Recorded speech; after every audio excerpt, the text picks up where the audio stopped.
Mbak, kita bukan bahas Ya masalah bagus bentar pun enggak. dulu, Bang Firdaus. Bentar dulu. Dulu aku yang punya host berhak ngomong ya. Yang punya host berhak ngomong. Ya udah silakan ngomong. Yang punya host berhak ngomong. Kalian sama-sama lawyer, jangan saling menuding ini nggak betul, ini nggak betul. Aku nggak terima karena Bang Farhan Abbas sama teman-temannya itu udah bagus, Firdaus, udah bagus, udah kerja, udah bagus kerjanya, udah benar itu. Anda jangan jadi hakim. Ini lagi Udah benar itu. Aku memang nggak jadi hakim, tapi aku nggak terima kalau mereka dijelek-jelekin. Aku nggak terima. Tadi saya kan menyampaikan bahwa pernyataannya apa yang disampaikan oleh Bang Firdaus itu mewakili hukum kami. Dia merangkai cerita tentang Rudiana sakit segala macam. Nopum Rudiana itu udah saya masukkan di situ. Saya mau bertanya. Pertanyaan saya yang pertama adalah apakah masuk unsur di dalam pasal 49, sementara kan pelindung mereka penegak hukum itu ada di pasal 50 kan, yang mereka tidak bisa dipidanakan ketika mereka sedang melaksanakan undang-undang. Tetapi kalau ngasih air kencing kan bisa melaksanakan undang-undang ya. Pertanyaan saya yang pertama, apabila hakim memutus perkaranya, untuk saat ini kan delik saya investigasi sampai di situ. Apabila hakim memutuskan perkara berdasarkan saksi palsu, dokumen palsu, pelaku yang fiktif, apakah kita bisa berupaya hukum meskipun sudah ada ruang yang dimana dipersilakan untuk melakukan gugatan perbuatan melawan hukum? Pertanyaan yang kedua adalah ketika bagaimana menurut saudara rekan setelah putusan PK Sekatatal kita akan bumi hanguskan mereka ya, dari para penyidik-penyidik yang sudah diduga melanggar kode etik, kejaksaan dan lain sebagainya, termasuk kehakiman, termasuk gerasi yang dinyatakan di situ juga memanipulatif bahwa 7 narapidana itu keluarganya tidak pernah mengajukan, kok ini mengajukan, berarti kan melakukan pengakuan. Silakan, 2 saja itu. Substansinya bagaimana celah kita untuk bisa melakukan upaya hukum mereka dengan tentunya sesuai dengan landasan konstitusional undang-undang yang saudara pahami. Lanjut. Baik, mungkin izin Bang Firdaus, saya jawabannya yang pertama ya. Silakan. Nanti dipertegas kembali oleh beliau. Baik.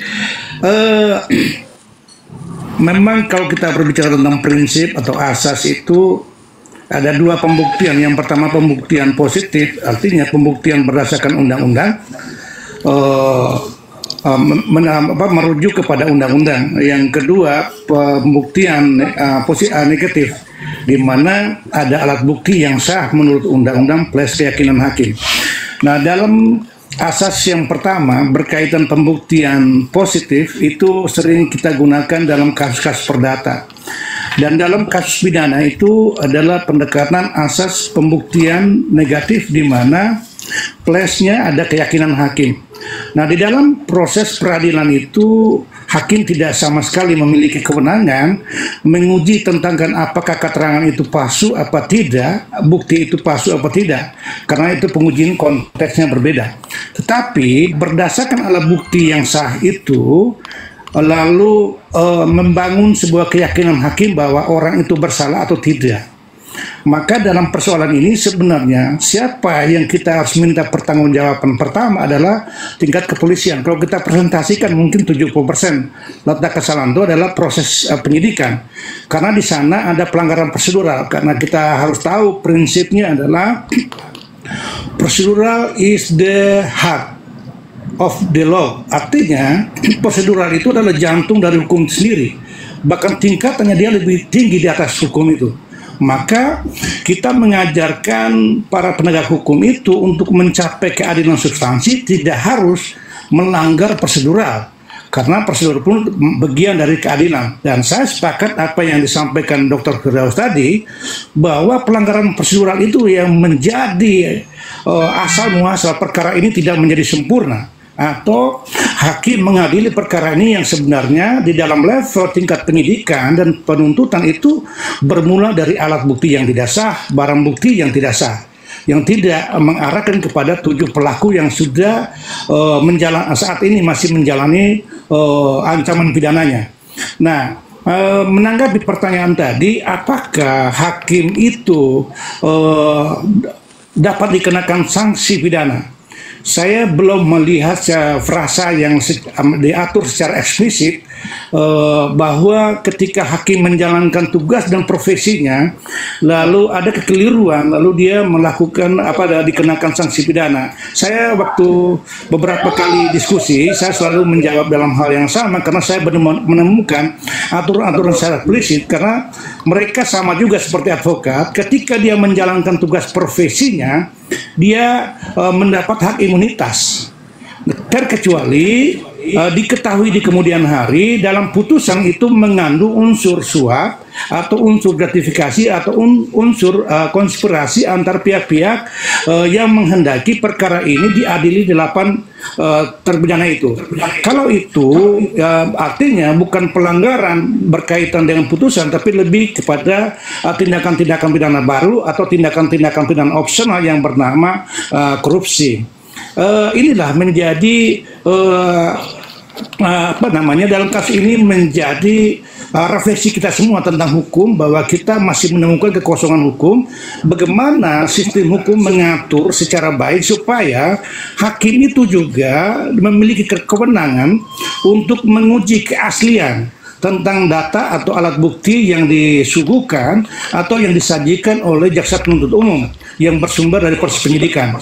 Kalau kita melihat dalam hukum acara, sebenarnya apa sih P21, P19, P21 sampai P35 sekalipun akan dinyatakan sempurna apabila P1 tadi, P1 yang dijelaskan oleh Bang Firdaus tadi adalah asal muasal dari kasus ini menjadi P35 tidak akan sempurna karena mulai proses penyidikan itu sudah melanggar prosedural. Kalau beliau tadi menyatakan bahwa cacat mental, katakan begitu, tapi saya tidak mau menggunakan itu karena saya bukan ahli psikiater ataupun ahli dokter kejiwaan. Tetapi saya menggunakan bahwa ketika dia membantu atau turut melakukan proses penyidikan itu terjadi konflik of interest. Karena apa? Idealnya seorang keluarga korban, sekalipun dia seorang polisi, dia harus menyerahkan proses hukum itu secara baik dan benar tanpa dia menuju kepada siapa pelakunya. Tidak penting. Karena kalau kita lihat di dalam peristiwa pembunuhan, secara bijak keluarga korban itu hanya menyatakan begini, ini anak saya, kalau bunuh ya carilah polisi, carilah siapa pembunuhnya dan mengadili secara seadil-adilnya, menghukum secara seadil-adil. Ini biasanya yang kita temukan secara empiris yang disampaikan keluarga korban terhadap peristiwa-peristiwa yang diduga pembunuhan. Nah, idealnya sama seperti yang disampaikan oleh Bang Firdaus tadi, ketika dia dalam satu sisi dia sebagai orang yang berduka cita karena kehilangan anaknya, sisi lain lalu dia diperankan sebagai penyidik dalam proses penyidikan, maka tidak akan terjadi rasionalisme terhadap akal budi yang baik itu. Karena akal budi yang baik itu akan berjalan baik ketika dia dalam keadaan standar mental yang baik, seperti itu. Jadi apa yang disampaikan Bang Firdaus tadi betul, saya lebih menitik beratkan bahwa ini dari titik nol itu adalah P1 tadi. Demikian dulu. Saya kembali kepada Abang Rilong. Bang, aku tambah sedikit sebelum Abang turun. Saya saya appreciate terhadap semangat Abang untuk membangun perkumpulan supaya Abang tidak berjuang secara individual. Kita jujur saja bahwa memang kalau kita berjuang secara individual, maka disorot itu individual, maka para penegak hukum tidak menutup kemungkinan mengkriminalisasi ide-ide dan gagasan Abang untuk melakukan organisasi perlawanan terhadap para penegak hukum ini. Dan saya sepakat itu, dan di lain waktu di ruang yang berbeda kita bisa diskusi. Dan kemarin adalah sahabat baik saya, sama-sama kami mengajar, lalu dia sebagai ahli itu Dr. Asmi, itu sahabat baik saya, dan beliau sudah memberikan keterangan ahlinya berdasarkan ilmu yang dia miliki, dan sungguh-sungguh dia memberikan pertanggungjawab moral yang luar biasa tanpa diintimidasi atau intervensi dari pihak manapun. Demikian dulu Pak Dr. Firdaus, saya kembali ke host.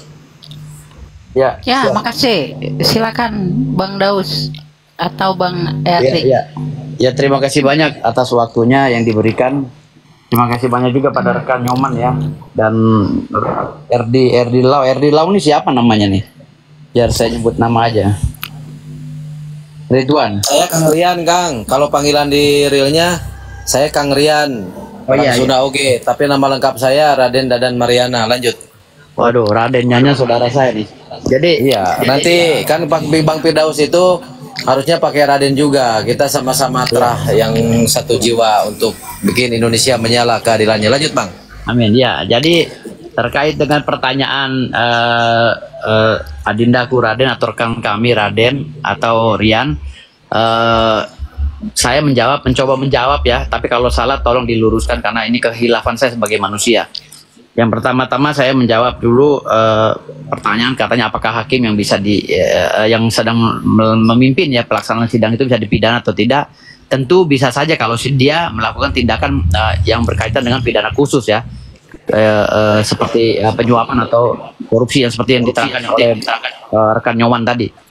Yang kedua, kalau ingin memperkarakan permasalahan kesaksian palsu dan lain-lainnya saat sekarang ini terlalu prematur kalau menurut saya ya. Kalaupun ada putusan-putusan yang mengacu kepada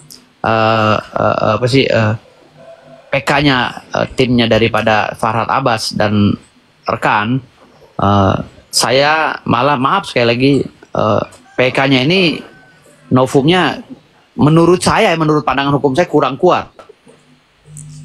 Karena PK atau novum yang diajukan oleh saudara Farhad Abbas ini novum yang bersumber dari pengakuan-pengakuan yang dilegalkan ya, yang ditetapkan di dalam satu penetapan pengadilan ya, yang dibawa oleh Farhad Abbas ya, dari proses pencabutan kesaksian dan berita acara yang dilakukan oleh para saksi yang pada saat itu terlibat di dalam proses peradilan 2016 terkait kasus Vina dan Eki. Jadi satu, bukan saya pesimis, tapi pandangan hukum saya kayaknya PK-nya Farhad Abbas ditolak oleh hakim karena mereka mengajukan 10 novum yang saya baca itu. Di antara novum-novum itu ya ya banyak yang belum bisa dijadikan acuan untuk dibilang novum yang baru gitu, karena itu berkaitan langsung dengan putusan pengadilan dan berita acara. Amar putusannya sudah dibacakan itu semua. Jadi semua novum yang dibawa oleh Farhad Abbas tentang pengakuan itu belum bisa diputuskan di dalam pengadilan PK kalau belum ada putusan yang ingkrah juga terkait dengan pernyataan mereka, walaupun itu dari penetapannya kan gitu. Karena kastanya penetapan dengan amar ini kan beda kasta. Jadi artinya di sini kekuatan hukumnya juga beda gitu, walaupun itu penetapan dari pengadilan juga kekuatan hukumnya ada gitu. Makanya di sini kita kembali lagi kepada titik nol. Saya mengacu kepada administrasi hukum. Kalau administrasi hukum pidana yang sudah dituangkan di dalam satu peraturan dan undang-undang dan pemerintah ini, yaitu harus dilalui sesuai dengan rule-nya. Kalau keluar dari konteks itu dianggap tidak benar dan cacat formil. Makanya administrasi hukum ini dari mulai P1 pelaporan dari pihak korban ya, yang merasa dirinya atau keluarganya teraniaya atau terbunuh. Lapornya dulu, laporan siapa yang melaporkan, lalu ada P2, P3, lalu keluar sprindik dan lain-lain. Artinya di sini mekanisme administrasi hukumnya itu sudah dilanggar oleh Ibtu Rudiana dengan melakukan tindakan Freeman Air Mention, tindakan di luar kewenangannya sebagai penyidik. Ya, dia bukan penyidik, walaupun dia polisi, dia bukan penyidik, karena yang menangani permasalahannya adalah kriminal umum, serse umum, kan gitu, reskrimum. Jadi tidak bisa namanya serse narkoba menangani reskrimum. Ini juga sudah cacat formil dari awal. Nah, saya akan mengajukan novum itu dari ketidakwarasannya Ibtu Rudiana pada saat itu karena anaknya sedang meninggal kan gitu. Kalau seandainya penyidik saat itu memunculkan para pelaku atau saksi-saksi tidak berdasarkan keterangan atau penangkapan yang dilakukan oleh Ibtu Rudiana, saya akan mengamini dan akan membenarkan bahwa proses ini sudah benar. Tapi ini orang gila, orang stres. Ibtu Rudiana bawa orang nongkrong ditangkap-tangkapin, dibawa ke Polres untuk diperiksa. Itu ada cacat, gitu loh. Saya tidak perlu meminta keterangan dari psikolog, ya, ahli psikolog yang menentukan bahwa Ibtu Rudiana saat itu waras atau tidak. Saya hanya mengacu kepada video-video yang beredar terkait dengan pengakuan Ibtu Rudiana. Dia mentalnya terganggu pada saat itu. Dia sudah mengakui sendiri kok mentalnya sudah terganggu. Itu ada cukup buat bahan novum saya, gitu. Bahan novum saya bahwa saat itu memang mentalnya sedang terganggu. Orang yang mentalnya terganggu tidak boleh melakukan proses penyelidikan. Orang yang mentalnya terganggu tidak boleh melakukan proses penyelidikan pemeriksaan, baik penyidik maupun terdakwa atau terlapor, gitu. Jadi di sini udah salah semua dari administrasi hukum P1 dan seterusnya. Makanya ketika prosesnya sudah salah dari awal, ke belakangnya akan salah. Makanya PK ini kita munculkan kesalahan administrasi, bukan masalah prosesnya, tapi kesalahan administrasinya yang kita munculkan dalam novum. Salah administrasi karena apa? Karena itu Rudiana yang lagi gangguan jiwa, mentalnya jatuh, ya kan? Jiwanya terganggu, terguncang akibat anaknya meninggal, dia melakukan proses penyelidikan sendiri tanpa ada sprint dari pimpinannya. Ini juga udah menyalahi aturan. Dan dia itu lingkupnya di dalam pidana khusus, bukan pidana umum, karena dia ada zat narkoba. Ini aja udah ruangnya udah berbeda. Ruangnya sudah berbeda. Jadi saya memunculkan itu masalah administrasi hukum yang dilanggar oleh itu Rudiana dan dilanggar juga oleh para penyidik yang ada di Polres Cirebon. Itu acuan saya sebagai novum. Kalau saya acuannya terkait dengan keterangan Sakatatal yang menyatakan bahwa saya menyesal telah melakukan kesaksian palsu di bawah tekanan misalnya dan lain-lain, saya rasa itu belum bisa dijadikan novum karena butuh pembuktian, gitu loh, butuh pembuktian. Karena walaupun ditetapkan dalam pengadilan, pengakuan itu sepihak dari Sakatatal dan belum diuji di dalam persidangan. Jadi saya lebih ke administrasi hukum yang dilanggar dari mulai P1 hingga P53 nantinya kalau seandainya ini tidak dilepaskan anak-anak 7 orang ini, gitu. Jadi saya lebih mengacu pada itu. Administrasi hukum yang cacat formil dibawa ke pengadilan lalu digoreng-goreng oleh hakim, walaupun hakim mempunyai kewenangan dalam memutus perkara berdasarkan keyakinan dan berdasarkan ketuhanan Yang Maha Esa sesuai dengan pasal 183 KUHP. Ya. Jadi walaupun hakim itu berdasarkan keyakinan, tetapi keyakinan itu juga tidak bisa dijalankan kalau seandainya prosesnya sudah cacat. Karena di dalam peraturan Mahkamah Agung, hakim itu tidak memutuskan berdasarkan hal-hal yang salah, hal-hal yang cacat, gitu. Peristiwa hukum yang cacat tidak boleh diputuskan. Hakim itu wajib menolak pada saat itu sebenarnya, karena proses yang cacat, gitu. Namun ya kembali lagi dari saya akan mencoba mengajukan novum nanti kalau seandainya suatu saat saya dengan saudara RD ini udah resmi masuk ke dalam kuasanya 7 orang tadi ya melalui Pak KDM, ya saya akan mengajukan itu novum saya. Saya berpegang pada itu. Saya tidak akan berpegang kepada matinya kenapa, ya kan, keterangan Sakatatal ini kenapa dia bisa berbohong dan lain-lain, itu saya nggak akan mengacu pada itu. Saya akan ajukan novum sebagai bukti permulaan di dalam persidangan PK nanti untuk memanggil Ibtu Rudiana, Dede, Linda, Aep, Egi Perong dan lain-lain. Itu tugasnya hakim untuk mewujudkan itu. Munculkan mereka semua, suruh ngomong di pengadilan PK yang akan saya ajukan berdasarkan proses administrasi hukum yang cacat, gitu. Nah itu baru terbuka semua. Kalau semuanya tidak diajak ngomong, tidak dipaksa untuk ngomong di depan pengadilan, di depan hakim, ini akan membuang waktu kita, membuang energi kita. Karena apa? Karena keterangan di luar persidangan itu tidak bisa dijadikan satu acuan untuk memutuskan membebaskan mereka yang terpidana ini 7 orang. Makanya nanti ya saya akan mengajukan novum baru, bukan bermaksud untuk sok pintar dan lain-lain. Saya akan mengajak kawan-kawan semua termasuk saudara RD ya, ketika kita dapat kuasa dari 7 terpidana melalui Bapak KDM ya, 7 terpidana, salah satunya saja atau 2 orang ini, kita akan ajukan novum itu sebagai panglima ke depan untuk memutus satu perkara yang salah administrasi atau mal administrasi ini, gitu. Yaitu novumnya ya tadi Ibtu Rudiana sedang terguncang jiwanya pada saat itu, dia melakukan proses yang salah, telah melakukan Freeman Air Mentions. Itu aja dari saya. Jadi saya nggak mau membahas masalah kesaksian palsu. Inilah matinya kenapa, lalu ada tetesan darah di jembatan sementara di tempat lain tidak ada tetesan darah, lalu ada kesaksian si Dede dan siapa itu yang katanya dipaksa untuk mengaku, kata si Ibtu Rudiana. Itu saya tidak akan lari ke arah situ. Kenapa? Karena itu akan membuka tabir baru terkait dengan berita-berita hoax dan keterangan palsu atau kesaksian palsu. Jadi saya nggak mau buka tabir itu. Jadi saya tetap mengunci novum saya ini berdasarkan pengakuan Ibtu Rudiana pada saat itu dia sedang stres, dia sedang terguncang jiwanya. Itu dulu jadikan novum saya. Saya akan ambil itu sebagai novum, ya, pengakuan Ibtu Rudiana bahwa dia memang sedang stres. Dia telah melanggar kode etik. Dia telah melanggar etika dia sebagai Polri, sebagai penyidik. Di dalam Perka Polri nomor 14 tahun 2011 ada pasal 14, ada pasal 20, ada pasal-pasal turunannya. Dan kode etik itu adalah kode etik berat. Pelanggaran kode etik berat yang akan mendapatkan sanksi yang berat. Karena ancaman hukumnya berat ketika kita kaitkan dengan KUHP pasal 422 KUHP. Polisi tidak boleh melakukan kesewenang-wenangan dalam proses penyelidikan terhadap orang yang sedang diperiksa. Makanya itu dia bisa diancam hukuman 4 tahun sampai 10 tahun kalau seandainya pasalnya berlapis. Jadi siap-siap aja. Saya akan mengajukan PK itu, ya. Saya akan mengajukan PK itu berdasarkan cacat administrasi. Mal administrasi. Saya tidak akan berbicara masalah saksi palsu. Nanti akan terungkap sendiri dalam pengadilan PK yang akan saya ajukan. Gitu loh. Jadi semuanya akan saya panggil. Ibtu Rudiana akan saya panggil. Aib akan saya panggil. Pak RT akan saya panggil, anaknya akan saya panggil, semuanya akan saya panggil di dalam pengadilan PK. Dan hakim harus mengamini itu.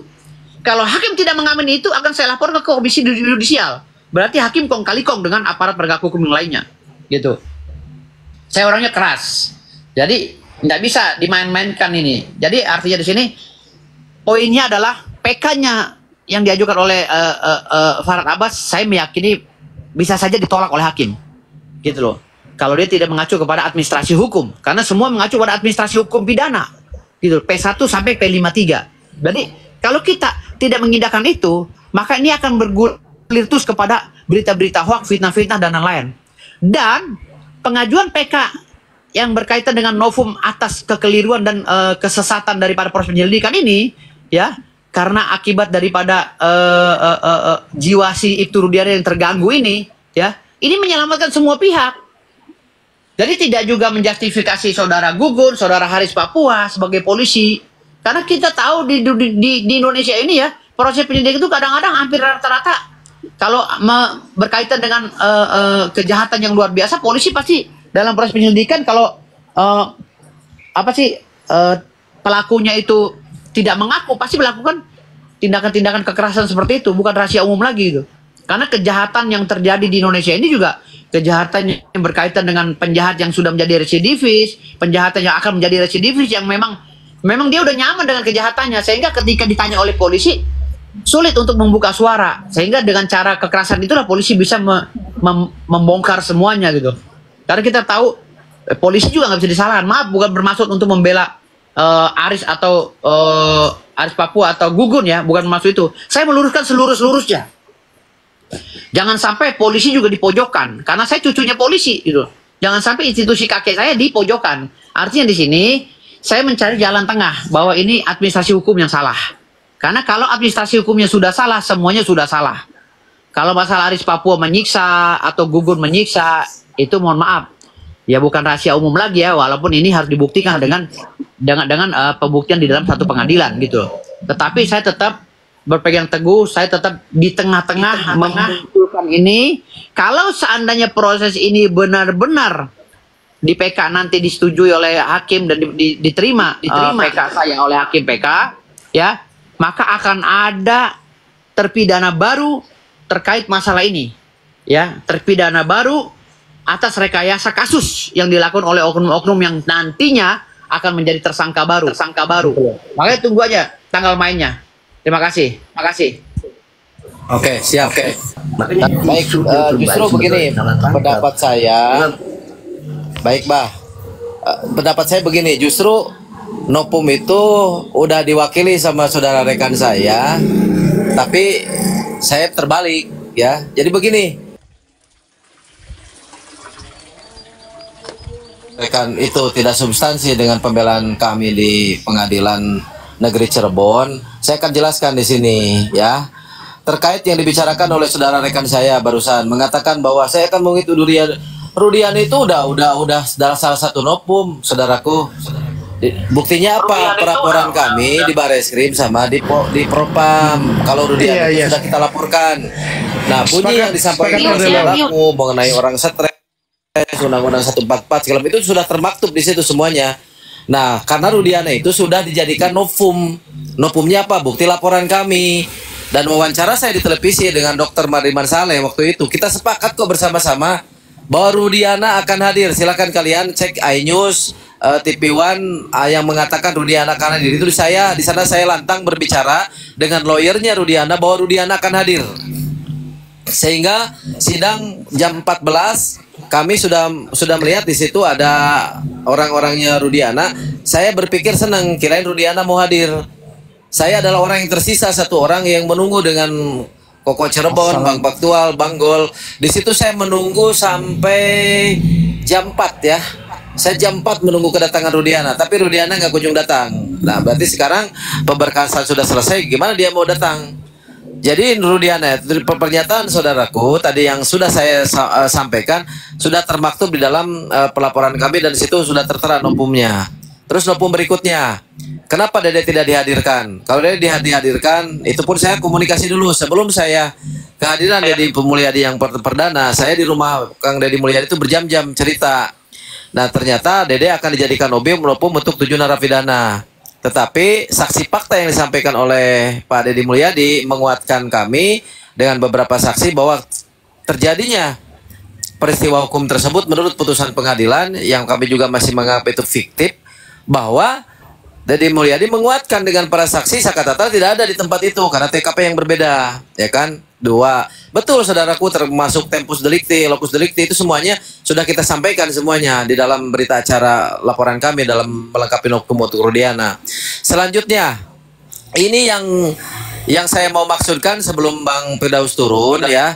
Saya mau luruskan. Kata siapa? Nopum kami yang bersumber dari Rumah Sakit Gunung Jati itu nopum yang lama. Nopum Langyama itu dimanipulasi. Catat. Nopum pembuktian hukum di situ ada foto jasad Eki dan Vina itu manipulasi karena dilihatkannya setengah badan, ya, diperlihatkannya setengah badan. Tapi yang mau saya sesali cuma satu, ada apa dengan dokter yang memberikan informasi kepada kami sehingga dia tidak hadir memberikan suatu kesaksian dan disumpah, itu yang kami sesalkan. Tapi nopum yang kami berikan, kan kami memiliki nopum untuk jasad Eki dan jasad Vina dalam kondisi telanjang, ya. Dan kami pun kemarin berupaya untuk memanggil salah satu dokter, kenapa tidak hadir? Dan kami akan berupaya hukum untuk mereka, ya. Karena kami mendapatkan informasi ini dari mereka, ya. Jadi 2 visum et repertum yang dikeluarkan Gunung Jati dengan Rumah Sakit Bayangkara Indramayu itu sangat berlainan. Ya, nanti saya bahas kenapa Eki masih hidup, nanti saya bahas. Yang jelas saya kantor dulu ke masalah nopum. Nopum yang kita berikan 2 foto telanjang Eki dan Vina menunjukkan bahwa di situ silahkan dicek, dianalisa oleh ahli gambar, tidak ada bekas tusukan samurai. Dan wawancara saya dengan Dr. Mardiman Saleh, salah satu kuasa hukumnya dari Ibtu Rudiana, bahwa saya menanyakan, saudara berbicara di putusan pengadilan yang mengatasnamakan klien saudara, prinsipal saudara, di mana Anda bisa mengatakan di situ ada samurai panjang dan samurai pendek yang penyebab kematiannya untuk si ini ya, untuk si Eki dan Vina, Eki lah terutama. Dan keterangan yang mengatasnamakan Dani sama Andi itulah orang yang paling banyak disebut di persidangan dan akhirnya fiktif ya. Nah dari nopum yang kami berikan kepada majelis dan sudah tersumpah, di situ saya yakin itu nopum baru karena belum pernah dihadirkan sebelumnya karena baru separuh. Karena memang menganggap jaksa di situ mengatakan bahwa ini memang betul, itu sudah dihadirkan gitu kan. Dan kami paham tidak perlu menghadirkan yang baru, yang lama. Kami makanya hadirkan secara keseluruhan bahwa foto telanjang Eki dan Vina itu sudah terverifikasi sumpah. Dan ketika JPU mengatakan hanya mengambil media sosial itu bohong. Saya kasih 1 miliar kalau ada foto dokumen kami ada di media sosial. Karena apa? Kalau YouTube menampakkan di situ foto telanjangnya Eki sama Vina, udah yakin akunnya di-ban. Bodoh sekali itu JPU ya. Nah, begitu saudaraku ya. Itu kantor dari saya. Yang jelas kalau kenyataannya Eki masih hidup, kita membongkar dari pembongkaran mayat yang kedua setelah digelar ini kasus pembunuhan. Dibongkarlah mayat Eki dan Vina. Di situ ditemukan barang bukti kresek warna hitam, 1 kaos bermerek Rod Adam, celana perapatan Rebel, dan sepatu karet Nike dengan ukuran 41, 42, 42 kalau nggak salah ya. Berarti kan orang ini besar dan tinggi.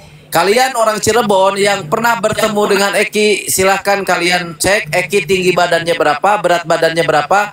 Di Visum et Repertum itu udah jelas di Gunung Jati. Jangankan fisiknya Eki ya, kan fisik bulu jembut Eki berapa sentimeter aja itu dibahas di situ. Kenapa tidak substansi dengan pembongkaran mayat itu banyak yang tidak sesuai. Nah itu ya, kalau menurut saya masih meyakini dari keterangan saksi fakta yang dihadirkan sangat banyak sekali.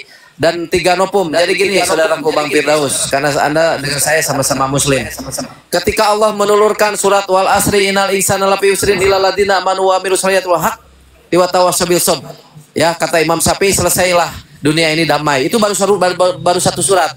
Tidak mewakili surat yang lain di dalam Al-Qur'an. Seperti dengan nopum sakatatal, hanya menurunkan nopum yang diakui oleh majelis bahwa ini nopum baru yang bentuknya berbeda dengan nopum sebelumnya dan ini berbentuk telanjang semuanya. Kami meyakini bahwa PK sakatatal diterima. Mohon maaf, perbedaan pendapat itu boleh, tetapi sama-sama kita penegak keadilan.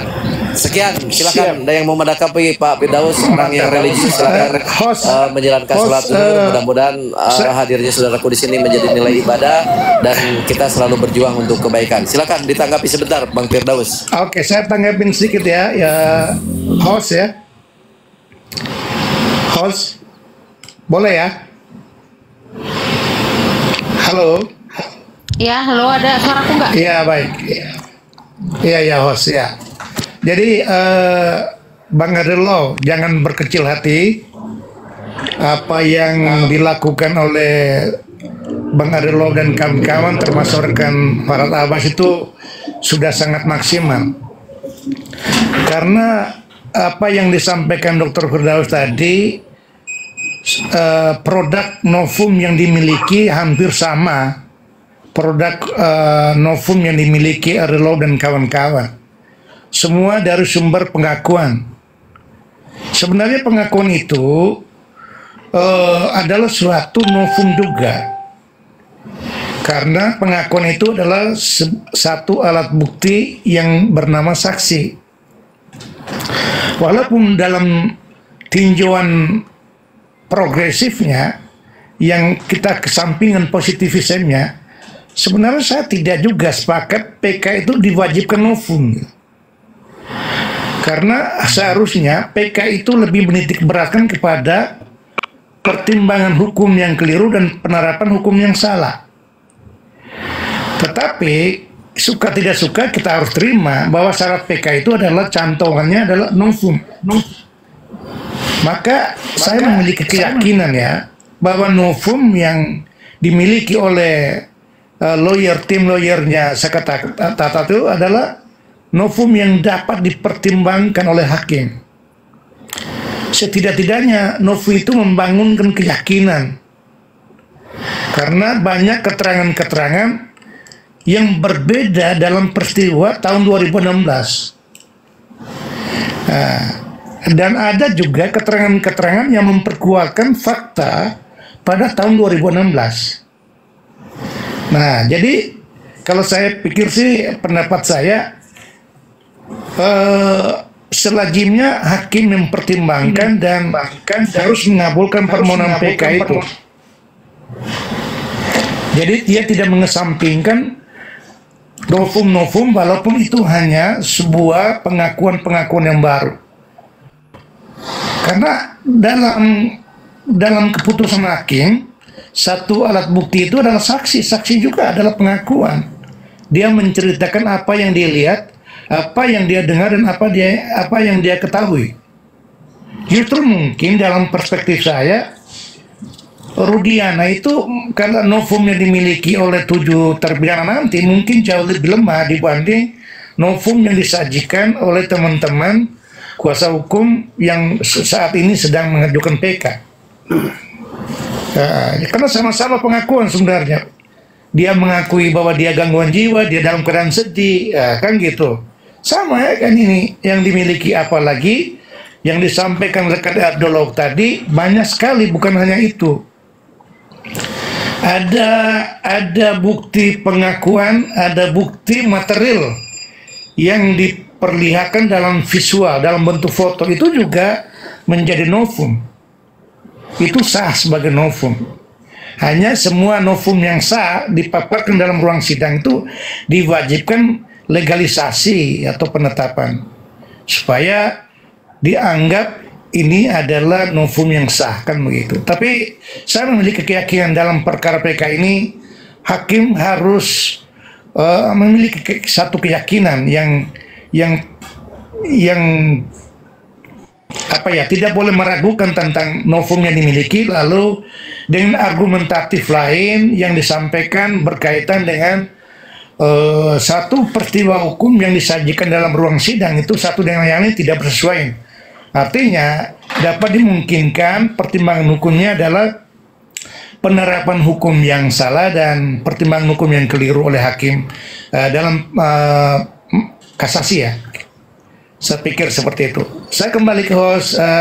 Begitu aja saya memperkuatkan dan sekaligus memberikan spirit buat The Love, jangan berkecil hati. Ini ruang diskusi, pasti kita akan menerima suatu pernyataan-pernyataan dalam perspektif yang berbeda. Oke, terima kasih host. Barangkali ini Bang Firdaus sudah sholat belum kira-kira? Apa masih sholat? Lanjut Bang. Ini Jalan kan gitu. Artinya di sini kita sepakat dengan pembahasan daripada rekan kita Saudara Nyoman tadi, bahwa pengadilan PK itu memutuskan proses yang salah dan putusan hakim yang salah, kan gitu. Jadi artinya di sini proses yang salah ini berkaitan dengan administrasi. Yang perlu kita tegaskan di dalam novum kita, di dalam pengajuan novum kita itu adalah proses yang salah. Bukan karena matinya yang salah, bukan karena keterangannya yang salah, tapi proses yang salah. Berkaitan dengan administrasi yang salah.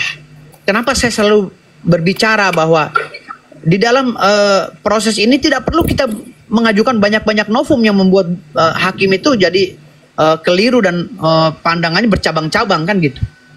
Cukup satu novum saja, lalu lain-lainnya dijadikan bukti petunjuk atau bukti pendorong untuk mendorong keyakinan hakim untuk memutuskan proses itu secara baik dan benar. Itu saya rasa cukup satu novum saja, nggak perlu banyak-banyak. Jadi bukti-bukti yang lainnya diajukan di dalam persidangan PK selanjutnya, kan gitu. Artinya di sini dengan banyaknya novum yang diajukan oleh timnya Farhad Abbas membuat hakim juga jadi merasa maaf, bukan kebingungan ya. Jadi harus arah kemana nih yang saya putuskan. Sementara Farhad Abbas meminta dalam novumnya bahwa kematian ini tidak wajar, itu novum juga, gitu kan.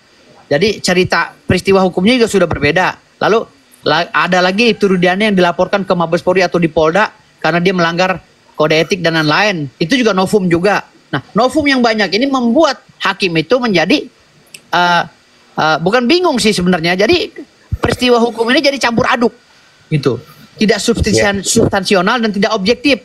Makanya saya bilang tadi di sini, kenapa saya mengacu kepada administrasi hukum yang cacat, karena pengakuan Ibtu Rudiana yang bahwa dia itu pada saat itu sedang terganggu jiwanya, itu sebagai novum saya. Itu novum itu adalah bukti permulaan di dalam satu pengadilan PK. Karena pengadilan PK ini kembar identik dengan pra-peradilan, gitu loh. Kenapa saya bilang kembar identik? Karena mereka ini harus berbicara berdasarkan bukti baru, bukan berdasarkan peristiwa hukum yang terjadi di persidangan atau fakta persidangan. Kalau kita berbicara masalah pada pokok perkara, kita tidak akan diterima PK-nya. Makanya kita berbicara tidak masuk dalam pokok perkara, kita di luar itu. Nah, kalau di luar itu berbicara masalah administrasi hukum. Kalau bicara masalah pembunuhan, kita tidak akan masuk. Kenapa? Sudah dituangkan di dalam amar putusan. Jadi jangan bicara masalah pembunuhannya, jangan berbicara masalah kesaksian palsunya, bicara masalah administrasi hukum sesuai dengan ajas pengadilan PK itu, gitu. Jadi pengadilan PK itu hanya menyidangkan proses yang salah dan kekeliruan keputusan hakim yang memutuskan perkara tersebut, gitu loh. Bukan perkara masalah pembunuhannya, masalah matinya kenapa, masalah bukan perkara yang ada dalam pokok perkara. Tapi di luar itu, karena pengadilan PK dengan pengadilan pra peradilan ini kembar identik, sama. Gitu loh. Tempat identik. Jadi jangan bawa novum itu yang sudah dibicarakan dan dibahas di dalam satu persidangan. Kalau kita membahas masalah satu persidangan tentang kematiannya kenapa, itu nggak masuk. Pasti ditolak oleh hakim. Percaya deh sama saya. Tapi mohon maaf, bukan bermaksud untuk merendahkan atau membuat tim daripada saudara RD Live ini lemah ya, lemah. Tidak, saya tetap support mudah-mudahan hakim menerima. Tetapi dengan banyaknya novum yang diajukan terlalu banyak banget. Padahal menurut Dr. Nyoman tadi sebagai dosen ya, dosen di Fakultas Hukum, itu benar bahwa PK itu sebenarnya nggak perlu novum pun sebenarnya nggak masalah karena ini kan pengadilan luar biasa. Gitu loh. Jadi di dalam PK itu satu saksi saja sudah mewakili 1000 saksi kan gitu dalam PK. Satu alat bukti aja mewakili 1000 alat bukti kan itu intisarnya di dalam pengadilan PK. Jadi buat apa kita banyak-banyak novum, buat apa ini sehingga membuat ini obskur gitu. Jadi maksud saya di sini cukup satu novum aja. Novum saya adalah pengakuan Ibtu Rudiana pada saat kejadian dia menangkap orang itu dia di dalam kondisi mentalnya sedang tidak sehat. Itu aja dulu novum saya. Nanti di dalam PK itu saya akan memanggil semuanya. Itu namanya bukti baru dan bukti petunjuk baru. Gitu loh. Keterangan-keterangan dari si Aib apa segala itu dibawa ke pengadilan PK, bukan ditetapkan di pengadilan luar gitu. Tapi disuruh bicara mereka ini, itu Rudiana bicara, si Sakatatal bicara, semua suruh bicara disuruh gitu loh. Karena kesaksian mereka ini melebihi kesaksian ahli. Buat apa kita perbanyak saksi ahli kalau seandainya pelaku utamanya tidak diajak untuk berbicara di dalam pengadilan PK? Gitu. Makanya itu tujuan saya mengajukan PK ini. Tetap novum saya adalah pengakuan Ibtu Rudiana bahwa dia pada saat itu sedang terganggu jiwanya. Udah itu aja. PK saya ya. Terima kasih. Saya izin sholat dulu ya. Izin sholat. Bang Bek, yang saya anggap luar biasa karena saya juga mantan ketua Gajah Mada Nusantara waktu ada beberapa, tapi beda ini ya. Jadi gini, dalam kasus Cirebon ini saya sepakat dengan Bang Daus, harus kita pisahkan 2016 dengan fakta terjadinya Peggy dan kawan-kawan yang lain itu termasuk Saka dan lainnya. Karena kalau kita masuk ke wilayah 2016 kan secara yuridis kita nggak bisa.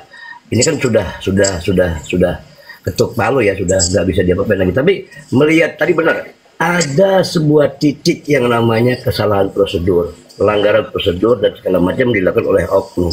Nah ini yang nggak pernah kita bahas tuntas. Saya sih senang sekali waktu di awal dengan Farhad melaporkan itu Rudiana CS ke Propam dan Baris Krim. Itu langkah luar biasa yang untuk menghadirkan banyak hal termasuk informasi dan fakta-fakta. Nah, di dalam perjalanan ini saya dari awal mendukung agar kasus ini diangkat ke atas agar tidak ada lagi intervensi dari termasuk pelaku dan otak di balik pelaku. Tujuan saya hanya ingin mengungkap fakta siapa sebenarnya dan ada apa. Nah, untuk PK kan RDL tahu saya tidak masuk ke sana. Tapi saya tetap beranggapan saya menghormati teman-teman yang ada di Cirebon saat PK. Dan juga dengan Putri dan juga dengan Bang Oto. Karena buat saya keadilan untuk adik-adik kita di sana harus juga diberikan. Tapi keadilan pada kasus ini dan pada Indonesia harus juga diungkap. Nah, alhamdulillah sebelum saya ke Cirebon, saya sempat menantang Kapolri dan di situ saya diajak bicara dan mereka sebetulnya saya nggak boleh ngomong nih, tapi mereka bilang bahwasannya tim khusus sudah terbentuk dan akan bekerja mulai dari titik nol. Mungkin sekarang sudah seminggu ya. Dan saya sih berharap tim ini seperti yang Bang Daus gambarkan. Karena mereka akan melakukan tindakan mulai dari titik nol sampai dengan terbukanya ini. Nah, makanya saya berupaya untuk objektif saja. Saya menilai apa yang terjadi di Cirebon dengan sidang PK-nya segala macam itu adalah hak dari adik-adik kita. Sementara hak dari bangsa ini adalah mengungkap semuanya. Dan saya berharap pokok-pokok pikiran Bang Daus ini cantik sekali buat masukan tim khusus ini. Karena kalau ini dibedah secara konkret, maka semua yang terlibat akan dipanggil. Baik daripada itu Rudiana, penyidik sampai segala macam yang berkaitan dengan terjadinya prosedural sampai kemudian diputuskan di pengadilan itu merupakan produk yang salah, dan pada akhirnya kita akan menemukan puzzle-puzzle siapa, bagaimana, dan apa yang terjadi di balik semua ini. Ini jangan sampai kemudian ada benturan antara satu kepentingan kecelakaan tunggal dengan kepentingan yang lainnya, sehingga mereka bisa mengambil keuntungan bebas daripada ini semua. Saya nggak mau, dan saya akan kejar ini. Apalagi ini bukan persoalan sederhana, ini persoalan ada sesuatu di balik sesuatu. Jadi bang, izin bang. Jadi kenapa saya tetap bersikuku, novum saya adalah pengakuan Ibtu Rudiana pada saat itu dia lagi stres atau lagi terganggu jiwanya. Itu novum saya. Karena Ibtu Rudiana ini adalah pelaku utama dalam perkara ini. Pelaku loh. Aktor utama. Jadi aktor utamanya jangan dibawa ke ruangan yang berbeda. Jangan ini kalau mau diadili di sidang di pengadilan propam misalnya, ya kan? Pengadilan etik di dalam internal polisi itu salah kamar karena ini putusannya sudah ada. Nggak bisa, udah ada putusan amar putusan inilah yang kita mau patahkan karena salah administrasi, gitu loh. Nah kesalahan administrasi ini kita pertegas, dengar lu bang, kesalahan administrasi ini kita pertegas dari pengakuan Ibtu Rudiana bahwa dia pada saat itu sedang tertekan jiwa sedang stres, sedang terganggu jiwanya, terganggu mentalnya akibat anaknya meninggal. Itu dulu yang kita pegang. Gitu loh. Jadi video itu yang kita pegang. Lantas bagaimana nanti prosesnya? Tolong bang, jangan dipotong dulu bang. Saya lagi ngomong. Tolong bang. Jadi lantas bagaimana prosesnya nanti? Apakah mereka akan dipanggil atau tidak? Ya nanti dalam proses itu saya yang meminta. Gitu loh. Karena ini kesaksian yang memang harus didengarkan semua oleh masyarakat. Kesaksian dari semuanya. Persidangan PK yang dilakukan oleh Farhad Abbas dan kawan-kawan, saya nih kurang srek. Kenapa? Karena sebuah pihak tidak dipanggil. Hanya dituangkan di dalam permohonan PK. Gitu. Kalau itu saya masukkan di situ barang buktinya pelaporan kami di Bareskrim sama di Propam. Catat. Izin di mute dulu, Bang, biar nggak kedengaran ke sini. Jadi biar yang ngomongnya nyaman. Pertama orang yang melaporkan Razman itu adalah saya sebagai lawyernya Farhad Abbas, ya. Dan saya melihatkan ke publik, silahkan di SS. Ini SP lidik untuk Razman ya. Jadi Razman yang kemarin teriak-teriaknya agak kenceng, sekarang agak mulai kendor karena ada SP lidik ya. Silakan SS. Nah, coba. Silakan SS. Silakan SS kalian. Saya kasih berita informasinya.